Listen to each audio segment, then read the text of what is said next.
Hello, जय हिंद दोस्तों। स्वागत है आप सभी का आपके अपने YouTube channel technical with SS में। मैं शिवम आपके लिए आ चुका हूं मैथमेटिक्स की क्लास को लेकर। दोस्तों, हम लोग यहां पर टाइम एंड डिस्टेंस की क्लास में हम लोग आज पढ़ने वाले हैं अगले टॉपिक को। पिछले वीडियो में कल की क्लास में हम लोगों ने कुछ यहाँ एक कॉन्सेप्ट सीखा था, उसी को आगे बढ़ाते हुए हम यहाँ डिस्कस करेंगे। बिना देरी के अभी तुरंत आते हैं टॉपिक पर। देखते हैं दोस्तों, आपने कल पिछले वीडियो में पिछले क्लास में यह चर्चा पाया था कि अगर मान लीजिए कोई निश्चित दूरी हो, या फिर आप छोटा सा फॉर्मूला क्या जानते हैं, यहाँ पर दूरी बराबर क्या हो जाएगा, दूरी का मतलब डिस्टेंस, डिस्टेंस बराबर क्या हो जाएगा, यहाँ पर आप कहते हो स्पीड इनटू में क्या होगा, टाइम। यही तो होता है ना, दूरी बराबर चाल गुणा समय हो जाएगा, इतनी बात होती है। इसी के मतलब में हो जाए, मान लीजिए यहाँ पे दो स्थितियां आ गई हों, पहला एक अलग कार की हो, दूसरा एक अलग कार की हो, कार हो या फिर कोई भी रेलगाड़ी हो। यहाँ पे पहले के लिए आप S1 T1 D1 कह देंगे, दूसरे के लिए आप क्या कह दोगे, S2 D2 और T2 कहने वाले हो। ठीक है, ये फॉर्मूला आपके पास है, फॉर्मूले पे मैंने सेट किया है। आप इसको ऐसा भी कह सकते हो ना, S1 इक्वस टू क्या हो जाएगा, S1 equals to D1 upon में T1 कह सकते हैं, और S2 equals to D2 upon में T2, कुछ ऐसा हो जाएगा। समझ रहे बात को ना, इतनी सी हम यहाँ पे पहचान केवल किए हैं, ऐसा बना सकते हैं। अब यहाँ पे तीन स्थितियां हैं, क्योंकि तीन स्थितियां क्यों है, क्योंकि यहाँ पर हमारे पास तीन चीजें हैं, तीन यहाँ पर कह सकते हैं, तीन चर हैं, तीन यहाँ पर पद हैं, इसलिए तीन यहाँ पे तीन में हमारे पास कॉन्सेप्ट मिलेंगे। आप समझिएगा, एक और लिख दे तुरंत बताते हैं। यहाँ पे टाइम के केस में T1 इक्वस टू क्या हो जाएगा आपका है D1 अपॉन में S1, यहाँ पे T2 इक्वस टू क्या हो जाएगा, D2 अपॉन में S2। अब यहाँ सीखिएगा, समझना क्या है सबसे बड़ी बात, अगर मान लीजिए क्या हो जाएगा, यहाँ पे दूरी दोनों की समान हो, किसी निश्चित दूरी के लिए दो कारें अलग अलग चाल से अलग अलग समय से चल रही हैं, उस केस में क्या होगा, S1 T1 बराबर कहोगे S2 T2। ये सबसे चाहे कहिए शॉर्ट ट्रिक फॉर्मूला है, चाहे कीजिए कॉन्सेप्ट पे बनने वाला फॉर्मूला है। समझना यहाँ पर, मान लीजिए किसी निश्चित दूरी के लिए चली गई दूरी, किसी निश्चित चली गई दूरी के लिए दो अलग अलग स्थितियों के लिए दो अलग अलग चाल अलग अलग समय के केस में S1 T1 बराबर S2 T2 फॉर्मूले का इस्तेमाल करेंगे। एक की चाल दूरी समय सब कुछ दिया गया होगा, दूसरे का नहीं दिया हुआ, कुछ एक पद वहां से निकालेंगे। अगर यही कह दिया जाए निश्चित यहाँ पर चाल बराबर हो, दूरी समय अलग अलग हो, उस केस में आप क्या पाओगे, यहाँ पर D1 T1 बराबर D2 T2। अगर ये फॉर्मूला अगर आपको कह रहे हैं, अगर आपको ट्रिक ही सीखना है, तो यहाँ पे अगर क्या हो जाए, एक निश्चित चाल है, चाल बराबर होने के लिए दो विभिन्न स्थितियों के लिए अब यहाँ समय और यहाँ क्या हो जाएगा, समय और मतलब दूरी और समय का अनुपात, दूसरी दूरी और समय का अनुपात बराबर होगा, ऐसा कुछ कहेंगे। फिलहाल आप एक चीज कॉन्सेप्ट याद रखिए, या ये फॉर्मूले का तरीका याद रखो, हमेशा कभी जरूरत नहीं पड़ेगी किसी ट्रिक की, एकदम अगर कॉन्सेप्ट पकड़ है जल्दी से लगा लोगे, वैसे बात हो जाएगी। फिर दूसरी बात क्या होगी, तीसरी बात अंतिम बात होगी, अगर आपके पास समय ना लगने वाला दोनों का समय बराबर हो जाए, तो यहाँ पर दूरी D1 S1 बराबर क्या पाओगे, D2 S2। यहाँ ये इतनी सी बातें होती हैं। तो ये अगर कहिए शॉर्ट ट्रिक फॉर्मूला देने को, तो ये बहुत मिल जाएगा, इससे हर अलग अलग सवाल के लिए अलग अलग फॉर्मूला बनेगा, लेकिन कितने सवाल बनते हैं, कितने फॉर्मूला याद करेंगे, इसलिए केवल कॉन्सेप्ट पे पकड़ बनाइए, फॉर्मूला तो अपने आप ऐसे आते जाते रहेंगे, चाहे ट्रिक की बात करें चाहे जिसकी बात करें। तो ये कुछ यहाँ फॉर्मूला मैंने तीन फॉर्मूला बना दिया है। अब कब तक फॉर्मूला लिखेंगे, चलते हैं सवाल लगाते हैं। एक सवाल मैं लेके दिखाता हूँ आपको।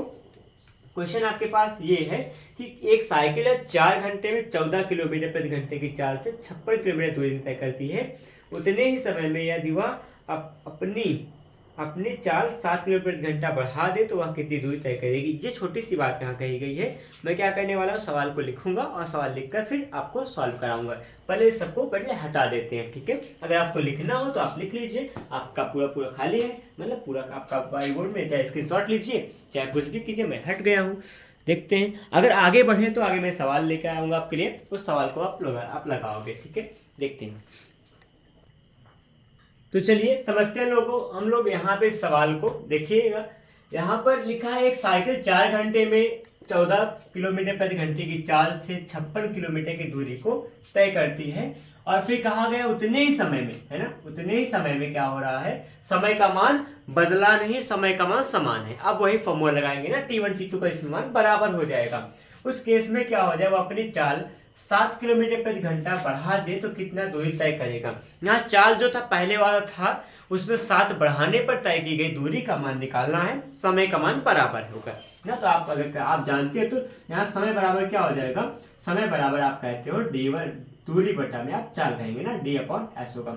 जैसे चाल बराबर दूरी बटा समय होता है वैसे समय बराबर दूरी बटा में आप क्या कर दीजिएगा, चाल हो जाएगा। कुछ इतना हुआ तो आप t1 बराबर d1/s1 कहेंगे और t2 बराबर क्या हो जाएगा, d2/s2 हो जाएगा। यही तो होगा। और समय दोनों बराबर है, उतना ही समय की बात की गई तो दोनों समय क्या होंगे, आपस में बराबर होंगे। ये पद भी क्या होंगे, आपस में बराबर हो जाएगा। कुछ ऐसा d1/s1 बराबर d2/s2 ये कर दीजिएगा। आगे देखते हैं बढ़िया से। d1 मतलब डिस्टेंस होगा, पहले दूरी कितनी थी, 56 थी, बटा में s1 स्पीड आपकी 14 थी। आगे बढ़ते हैं, दूरी हमको निकालना है d2 का मान। s2 चाल क्या होगी, 7 किलोमीटर बढ़ रही है। पहला था 14 में 7 ऐड हो जाएगा, बढ़ जाएगा ना, इतना बढ़ा दीजिए। d2 का मान निकाल लेते, 56 हर में है, यहाँ भेज दीजिएगा। आगे क्या हो जाएगा, जैसे d2 बराबर हो जाएगा 56 गुणा में इसको जोड़ देंगे, कितना होगा 21 होगा, बटा में 14 हो जाएगा। अब फिर काट देंगे, 7 2 14, 7 से 21 हो जाएगा, 2 से काटेंगे, यहाँ 28 बार जाएगा, 28 का कर दीजिए गुणा, d2 बराबर यहाँ पे 3 24 हो जाएगा। और फिर क्या बनेगा, 3 6 मतलब फिर तो 8 होगा, 84 इतना सा होगा d2। मतलब क्या होगा, यहाँ पे दूरी का जो मात्रक होने वाला है वो क्या होगा, आपका किलोमीटर में होगा ना। तो यहाँ पे जो आएगा 84 किलोमीटर डिस्टेंस हो जाएगी। ये थी सवाल आपकी, कुछ ऐसे लगाएंगे। तो फॉर्मूला याद ना करेंगे, फॉर्मूला बनाएंगे ना, सीखेंगे कि फॉर्मूला बनता कैसे है, फिर कब तक कैसे याद करेंगे, इतना याद करना होगा तो कैसे रहेगा ना। तो ये मैथ है, यहाँ पे कॉन्सेप्ट सीखते हैं, चीज़ों को सीखते हैं, समझते हैं, फिर पढ़ा करते हैं। आगे बढ़ेंगे अगले सवाल पर। दोस्तों आ चुकी है आपके सामने अगली सवाल। एक व्यक्ति 5 से 1/2 घंटे में कार से 220 किलोमीटर जा सकता है। फिर लिखा गया है वह 500 किलोमीटर कितने समय में जा पाएगा। एक ही कार है, कार एक ही है, मतलब चाल दोनों का समान होने वाला। समान चाल की बात कहाँ है, लेकिन इतना तो हम समझेंगे कि एक ही कार से वही व्यक्ति जा रहा है तो चाल का मान यहाँ पे समान होगा।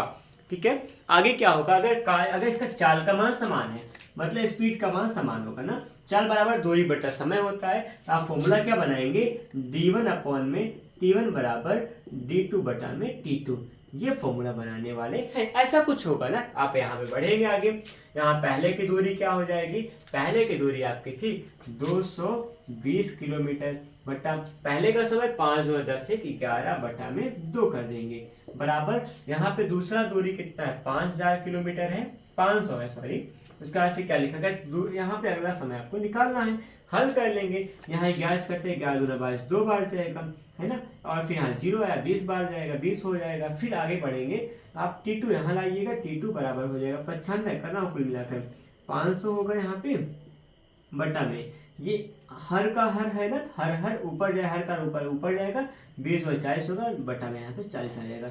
ये 0 0 कटा, यहाँ पे t2 का जो मान आएगा वो कितना हो जाएगा, 4 से काट देंगे, 50 को कितनी बार जाएगा, 4, यहाँ पे 4 का मतलब 12 चौके 48 होता है ना, 12 बार जाएगा, 48 2 50, यहाँ 4 5 20, 12.5 यहाँ पर क्या हो जाएगा, यहाँ पे समय का जो मान होगा वो घंटे में लिखा जाएगा ना, तो 12.5 जो होगा घंटे होगा। फिलहाल अब कुछ भी है सवाल ना, किताब में कोई भी कुछ बात दिया गया हो, लेकिन हम लोग क्या करेंगे, उसको जो भी होगा अपना चाहें तो उसको मिनट में लिखें, या फिर जैसा भी चाहें 12.5 घंटे आप कह सकते हो समय का मान। ये लगी कुछ ऐसा, बहुत आसान सवाल अभी लग रही है। फिलहाल अगले सवाल मतलब कठिन सवाल की ओर भी बढ़ेंगे तुरंत अभी। कितने दोस्तों ये सवाल हम आपके पास आई है कि नहीं, एक गाड़ी 2 घंटे 30 मिनट में एक निश्चित दूरी 20 किलोमीटर प्रति घंटे की चाल से तय करती है, उसी दूरी को 4 घंटे 45 मिनट में तय करने के लिए कितना चाल से चलना पड़ेगा, ये निकालना है। यहाँ पर भी वही लगने वाला है, यहाँ दूरी का मान समान है, दूरी का मान समान है, क्या हो जाएगा, अगर आप निश्चित दूरी की बात करते हैं s1 t1 बराबर क्या लगाएंगे, s2 t2, ऐसा कुछ होगा ना। यहाँ पे क्या करने वाले हो, मैं छोटा सा हिंट ही दूंगा इस सवाल के लिए, आप इसको कमेंट में उत्तर बताने वाले हो, उम्मीद है यही मुझसे आपसे। ठीक है, यहाँ पे क्या होगा, यहाँ पे आप समय को थोड़ा देख लीजिएगा, समय को आप बदलना होगा, यहाँ पे सबको घंटे में बदल दो समय को, तो यहाँ पे 2 घंटे हो जाएगा। अगर t1 की बात कर दें तो t1 जो आएगा आपका 2 घंटे होगा, और फिर प्रश्न क्या होने वाला है, एक यहाँ पे 30 मिनट का मतलब 1/2 घंटा होगा ना, 1/2 कर दीजिएगा, 30 इंटू में 30 कर दीजिए, 30 से 1/2 कर देंगे, ये भी चल जाएगा। यहाँ पर आगे क्या होगा, ये 45 मिनट है, तो यहाँ पे T2 का मान जो होगा, समय का मान यहाँ पे 4 घंटे के साथ साथ में क्या करोगे आप, 4 घंटे और साथ में क्या होगा प्लस लगा दीजिए, या फिर प्लस भी लगा सकते हैं आप, ऐसे कर दें तो 2 दूना 4 1 5/2 कह देंगे, है ना, इतना आवर हो जाएगा। प्लस में क्या होगा, 45 मिनट को आप बदलेंगे किसमें, 45 मिनट को बदलेंगे घंटे में, तो बटा 60 करना पड़ेगा। 4 प्लस में होगा यहाँ 15 या 45, 15 चौके 60 होगा, 3/4 हो जाएगा, 4 चौके 16, 3 18, 16 3 19 हो जाएगा ना, 4 चौके 16, 16 3 कितना हो जाएगा, यहाँ पे 19/4 होगा। ये आएगा आपका जो समय का मान होगा, इस हिसाब से आप लगाओगे। फिलहाल यहाँ समय का मान दोनों आवर में बदल चुका है, आप इन मानों को यहाँ रखिएगा। S1 S2 को सिंप्लीफाई करके यहाँ पे स्पीड निकालना है, दूसरे समय के दौरान में चली गई चाल का मान निकालना होगा। ये सवाल आपके लिए है, इसको आप कीजिएगा, कमेंट में आप इसका आंसर बताने वाले हो। फिलहाल इस क्लास में कुछ इतना ही हो पाएगा, अभी हम लोग मिलने वाले हैं अगली क्लास में। अगली क्लास में इसी को आगे बढ़ाएंगे और कुछ नए टॉपिक को सीखेंगे, कुछ नई चीज़ों को सीखते हुए आगे बढ़ेंगे। आप लोग अपनी तैयारी खूब अच्छे से करते रहिए, हम लोग आपके लिए तैयार हैं, टेक्निकल से लेकर नॉन टेक्निकल सभी कोर्सेज को आपके लिए यहाँ पर समर्पित कर चुके हैं। फिलहाल इस वीडियो में बने रहने के लिए धन्यवाद। जय हिंद।